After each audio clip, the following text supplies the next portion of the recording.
स्वामी जी महाराज, माननीय विद्वत्तगण, बहनों और भाइयों, दृढ़ 3 है।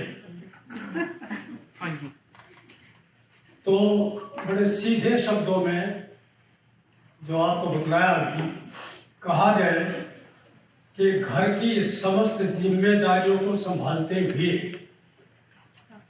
महिलाओं का आध्यात्मिक दृष्टि से क्या स्थान हो सकता है, क्या कर सकती है। जहां तक इस चीज का संबंध है, जैसे अभी गुलाटी जी कह रहे थे कि 3 व्यक्तियों के द्वारा ही व्यक्ति का निर्माण होता है। 3 अध्यापक, 3 गुरु सही होंगे तो व्यक्ति का निर्माण होगा, व्यक्ति के निर्माण के कार्य को ही। और जैसा भी बतलाया कि सबसे पहला गुरु माँ है।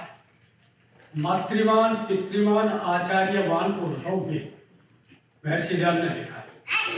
तो इसलिए सबसे पहला गुरु माँ है। और यदि माता के जीवन के अंदर आध्यात्मिकता नहीं है तो फिर जो उसकी संतान है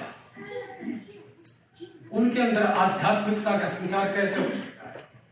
जितने अच्छे प्रकार से आध्यात्मिकता का संचार संतान के अंदर माता कर सकती है, उतनी आसानी से पिता नहीं कर सकता। इसलिए धार्मिक जिम्मेदारियां भी विशेष करके महिलाओं की मानी गई। और इसलिए ऋषि ज्ञान जी महाराज ने लिखा है, वे संतान भाग्यवान सौभाग्यशाली हैं जिनके माता पिता धार्मिक और विद्वान।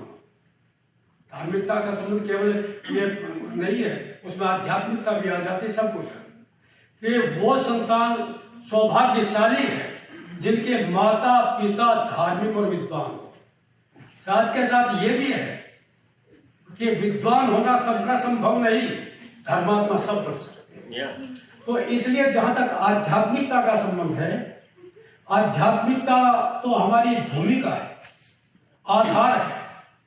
यदि आध्यात्मिकता नहीं होगी तो आगे की जीवन यात्रा जिस प्रकार से पवित्रता के आधार पर चलनी चाहिए वो नहीं चल सकती। इसलिए सही रूप में व्यक्तित्व का निर्माण करने के लिए, व्यक्ति को सही अर्थों में व्यक्ति बनाने के लिए ये आवश्यक है कि उसके अंदर आध्यात्मिकता के गुण हो।